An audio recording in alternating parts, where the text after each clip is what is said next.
c'était une patiente dans un asile, puisque du coup ça se passe au 19e siècle, et en fait cette patiente-là était incapable de prononcer un mot depuis sa naissance, et au moment de sa mort, elle s'est mise à chanter.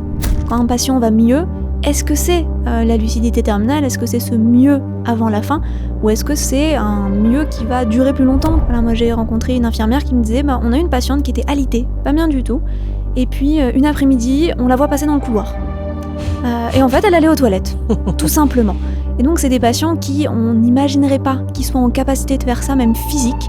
Et ils sont capables de se relever, de se redresser, d'aller aux toilettes, même de sauter par-dessus leur barrière pour une patiente. Et parfois, c'est des personnes qui vont même demander à voir leurs proches, vont un petit peu les convoquer, vont appeler les gens, vont demander à mettre des habits particuliers, à écouter de la musique.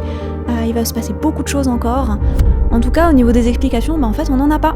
C'est bien pour ça que la lucidité terminale tombe toujours sous le champ des expériences exceptionnelles, donc on ne peut pas expliquer avec nos paradigmes actuels. Est-ce que la lucidité terminale, ça pourrait être la manifestation de ce que nous on va appeler une pulsion de vie? C'est-à-dire, est-ce que finalement le psychisme serait capable de se mobiliser une dernière fois, dans un dernier élan, parce qu'il y aurait des choses à dire, des choses à faire, des choses à partager? En recherchant un petit peu du côté de la neurobiologie, on se rend compte que ce qui se passe dans un cerveau qui est en train de mourir, c'est quand même assez particulier.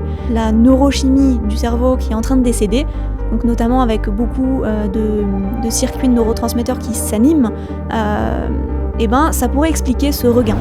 L'autre hypothèse, un petit peu à l'opposé de celle en neurobiologie qui s'appuie sur ce qu'on a comme modèle actuel, c'est celle justement d'une conscience autonome.